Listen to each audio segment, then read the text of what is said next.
O això ho fem entre tots i amb lideratge del Parlament, o el que estan fent és el camí per acabar descarrilant. Estan anant per lliure, senyor Herrera?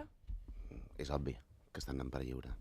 Però nosaltres vam fer un avís i de fet jo crec que vam aconseguir corregir una declaració que no era de sobirania, sinó que era una de les opcions que és legítima. No ho discuteixo. I al final ja veurem tots en quin escenari estem. Però els hi vam dir que això ho havíem de fer entre tots. 24 hores després d'aprovar-se la declaració, ahir teníem a teles i ràdios, a representants del govern i a representant, en aquest cas, del Parlament, dient el detall del com es faria sense consensuar i sense parlar.